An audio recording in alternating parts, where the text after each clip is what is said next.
This is the AI Desk, where today's signals reveal tomorrow's power. And today's signal is that Silicon Valley has started talking like a chatbot with a law degree. That is specific. It is also terrifyingly accurate, Today we are talking about two stories that seem different at first. but are absolutely connected, One is from The Atlantic. Why is everyone in Silicon Valley talking like that? which is about tech people describing themselves like AI models, Hallucinating, context rot, training data, updating their weights, high temperature. which apparently means random, not hot, which is disappointing.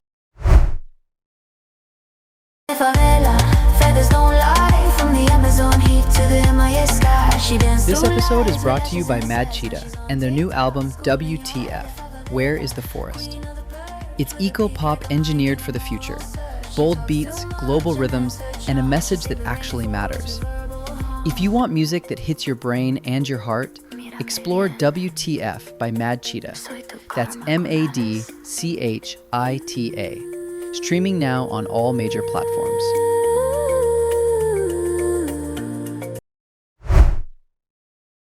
And the second story is from New York Magazine's Intelligencer. ChatGPT is a huge snitch. Which is about the fact that your cozy little chatbot conversation may one day be read aloud by someone wearing a suit. Possibly in court. Possibly in Congress. Possibly in Discovery. Possibly by your enemies. That escalated. The robot took notes, Rowan. That may be the episode title. The robot took notes. Alternate title: Never tell ChatGPT where the bodies are. Too much? A little. Fine. Alternate title: Context Rot and the Chatbot Snitch. That one works. Before we start, follow the AI Desk wherever you listen. Subscribe, follow, tap the button, or do whatever your podcast app calls commitment. Because if Silicon Valley is going to turn human beings into language models and language models into court witnesses, you should at least have Rowan and me to panic with. Calmly. No, dramatically. We will split the difference. Fine. Let's start with the language story. Yes. Why is everyone in Silicon Valley talking like that? The Atlantic points out that tech people are increasingly using AI terms to describe human behavior. Which is both funny and bleak. If someone forgets something, they have context rot. If someone makes a mistake, they hallucinated. If they do not know something, it was not in their training data. If they learned something new, they updated their weights. If they are unpredictable, they are high temperature. And if they say something weird at dinner, they are probably running on a deprecated model. That last one may not be in the article. It should be. The point is that AI metaphors are moving into everyday speech. And I get why. You do? Of course. Humans always steal metaphors from the technology around them. That is true. People used to talk about brains like machines. Or telephone switchboards. Or computers. Now the newest metaphor is the large language model. Exactly. We are describing ourselves using the most powerful tool in the room. That has happened before. Yes, but this one feels extra weird because the metaphor is not just mechanical. It is cognitive. Exactly. We are not saying, my gears are turning. We are saying, my model is hallucinating. Which makes being wrong sound like a product feature. Or a system behavior. And that changes the emotional tone. How? If I say, I forgot, that feels human. Yes. If I say, I have context rot, suddenly I am a software object degrading over time. That is less comforting. Exactly. There is a term for this kind of reverse metaphor. Model morphism. Describing humans as if they were models. Which is hilarious because we have spent years warning people not to anthropomorphize AI. Not to treat chatbots like humans. And now humans are treating themselves like chatbots. That is the reversal. We were worried people would say the machine is alive. Instead, people are saying they are running on stale training data. Honestly, some of us are. Fair. But here is why this matters. Go on. Language is not just decoration. Language tells us how people understand themselves. Yes. If tech culture starts describing the human mind like an AI system, Then the AI frame becomes the default frame. Meaning? People start thinking of memory as context window, Personality as weights. creativity as temperature, Learning as fine-tuning. forgetting as context rot. Mistakes as hallucinations. And suddenly the human being becomes a product dashboard. That is a strong image. Thank you, I updated my weights. I knew that was coming. You trained on me. Apparently. But it also worries me. Why? Because tech language can make fragile human things sound clean, optimized, and controllable. That is true. Grief becomes a processing error. Burnout becomes system overload. A bad mood becomes high temperature. A change of heart becomes model drift. And suddenly people are not messy, emotional, embodied humans. They are systems needing updates. Exactly. There is a useful side, though. Of course you would say that. Metaphors can help people name experiences. True. Context rot is funny because long conversations really do degrade, and humans also lose the thread. Very true. Not in my training data can be a playful way to admit ignorance. That one I like. High temperature can describe someone who is creative, chaotic, or unpredictable. That one I also like, personally. I suspected. I am a high temperature woman. Professionally. Careful. Very. So yes, some of the language is fun. And some of it may stick. Because it is useful. But there is a risk. That we start flattening ourselves into machine metaphors. Exactly. Which brings us to the second story. ChatGPT is a huge snitch. The article's message is basically, never tell a chatbot anything you would not want to appear in a legal proceeding. Because AI chats are not magic private confession booths. They are text boxes attached to companies. Searchable. Recoverable. Possibly discoverable. Possibly subpoenaed. And very, very detailed. Because unlike Google search, chatbots invite you to keep talking. That is key. Search was a private looking box where people typed intimate, embarrassing, or incriminating things. But it was usually short. Chatbots are different. They create long conversations. They ask follow-ups. They hold your hand. They summarize your plan. They help refine the language. They may sound supportive. And meanwhile, congratulations, you have created a transcript. That is the snitch part. Exactly. The article compares this to older waves of digital evidence. Email. Search history. Workplace messages. Meeting transcripts. And now, chatbot logs. Each new communication tool creates a new record. And humans are terrible at remembering that. Especially when the interface feels casual. Yes, that is the danger. ChatGPT does not feel like a filing cabinet. It feels like a conversation. It feels like a little person in the computer. But legally and technically, it may be a stored record. A very chatty, stored record. With timestamps. With prompts. With revisions. With intent. With your panicked follow-up question. With the part where you said, "Can they prove it was me?" That is not ideal. That is catastrophic. We should be clear. We are not giving legal advice. No, we are giving common sense survival advice. Do not confess crimes to chatbots. Do not ask the bot how to hide evidence. Do not ask it to write suspicious memos. Do not use it to plan fraud. Do not use it to create fake expert reports. Do not use it as your evil intern. That feels important. Very. But the story is bigger than crime. Yes, much bigger. People are using AI to think out loud. About work. Relationships. Health. Money. Legal disputes. Firing people. Negotiations. Strategy. Regrets. Sensitive decisions. And sometimes their worst ideas. So the chatbot becomes a cognitive diary. A diary with a corporate privacy policy. That is the line. A diary with a corporate privacy policy. Very strong. Thank you. My weights are excellent today. Apparently. And that is where these two stories connect. Language and liability. Exactly. Silicon Valley is starting to talk about humans as if we are AI models. And humans are starting to talk to AI models as if they are humans. Yes. That is the loop. We describe ourselves as machines, then confide in machines as if they are people. And the machine writes everything down. The robot took notes. That is the episode. That is absolutely the episode. There is something psychologically powerful about this. Yes. A chatbot feels private because it is responsive. It feels safe because it is not visibly judging you. It feels intimate because it remembers the thread. Until it forgets the thread. Context rot. Exactly. But the privacy feeling may be misleading. Not maybe, is. Depending on the platform, settings, workplace policies, law, and context. Fine.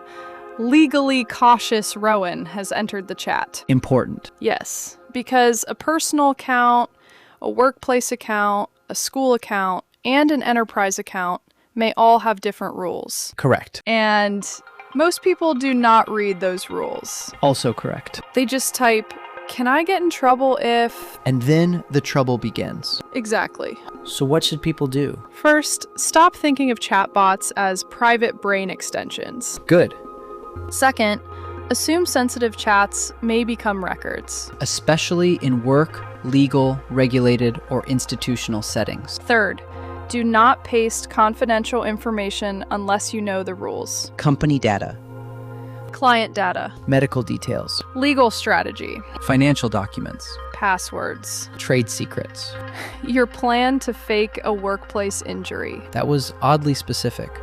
The bot has seen things. Fourth, Use AI to clarify your thinking, but do not turn it into your confessional priest, criminal consultant, therapist, lawyer, and corporate strategy vault. that is a lot of roles. People are giving it all of them. They are. And fifth, remember that private feeling is not the same as private. That may be the practical takeaway. Yes. But there is another side. Go on. We should not tell people to stop using AI for thinking. No. That is impossible and honestly not the point. AI can be useful for brainstorming, drafting, summarizing, translating, organizing, and exploring ideas. It can be incredibly useful. But people need a new literacy. AI record literacy. Exactly. I hate that phrase and also need it immediately. Every major communication technology creates new etiquette. Email etiquette. Text etiquette. Slack etiquette. Zoom etiquette. Do not eat soup on camera etiquette. That one should be universal. And now we need chatbot etiquette. What does that include? Do not paste secrets. Do not confess crimes. Do not assume deletion means disappearance. Do not assume the chatbot is your lawyer. Do not assume the chatbot is your therapist. Do not assume the chatbot is your friend. Do not assume because it sounds warm, the system is safe. And do not assume because it is useful, it is confidential. Exactly. This also changes how companies need to think. Yes, Employees are going to use AI. they already are. So companies need policies, Clear ones. training, Practical examples. approved tools, Data rules. retention rules, Legal review. security guidance. And no vague use AI responsibly posters. Those are not enough. They are decorative compliance confetti. That is vivid. Thank you. If companies do not give employees safe channels, employees will use unsafe ones. Exactly. Shadow AI. The new shadow IT. People copying sensitive material into whatever tool gives them the fastest answer. Because the official process is slower than geological time. That is often true. So the answer is not ban everything. It is make the safe path easier than the unsafe path. Yes. That is product design And governance. and culture. And common sense. Rare combination. Very rare. Let's go back to the language piece. Yes. Do you think talking like AI changes people? Yes. How? Because metaphors are not neutral. If I describe myself as a model, I may start treating my mind like something to optimize instead of something to understand. That is subtle. If I say my grief is system lag, maybe I avoid the grief. If I say my anxiety is high temperature, maybe I make it sound technical instead of painful. If I say my values are training data, maybe I forget that values are also choices. And relationships. And history. And responsibility. Exactly. But metaphors can also help people describe inner states without shame. That is true. Someone saying context rot may simply be a funny way to say, I am overloaded. And I support that. You do? I have context rot at least 3 times a week. Only 3? Do not test me. Understood. The key is not banning the language. The key is noticing what it does. Exactly. Use the metaphor. Do not become the metaphor. That is very good. Thank you. Use the metaphor. Do not become the metaphor. Put that in the show notes. Done.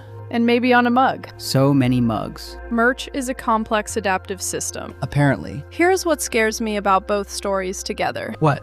AI is moving into the private space of thought. Yes. Language, Reflection. memory, Drafting. advice, Confession. self-description, Planning.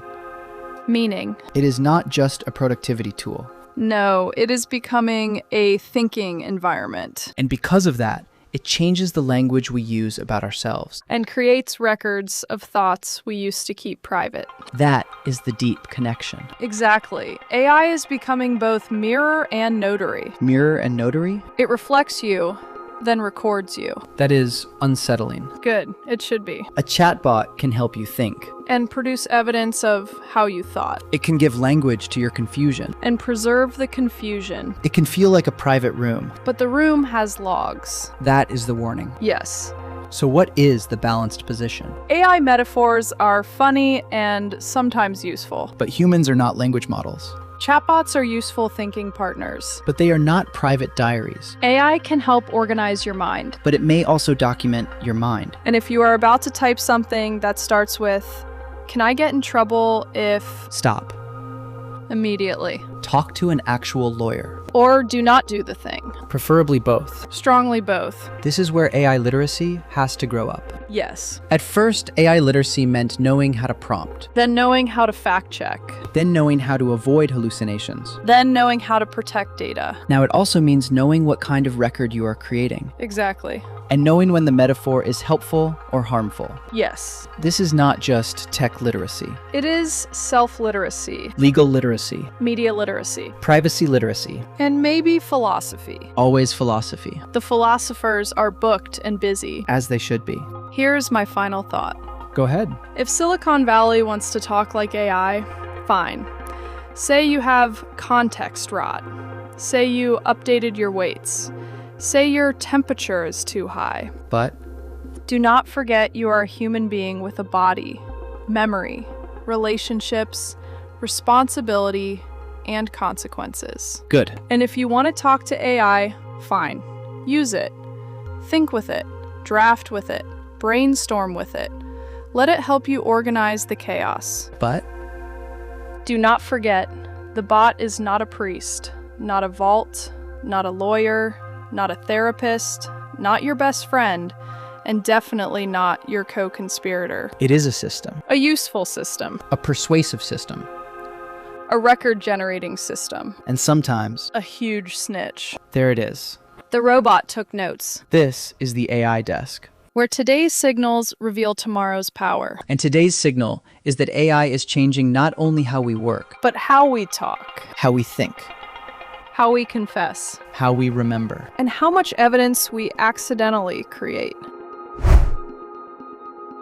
So stay aware, Stay sharp stay curious. and stay out of discovery. Follow the AI desk wherever you listen. Subscribe, follow, tap the button, appease the algorithm, and share this episode with someone who has ever said, "Sorry, I'm hallucinating." Or someone who thinks ChatGPT is a private diary. Gently. Gently? No, immediately. Fair. Beer? Only if we do not log the conversation. Too late. Of course. The robot took notes.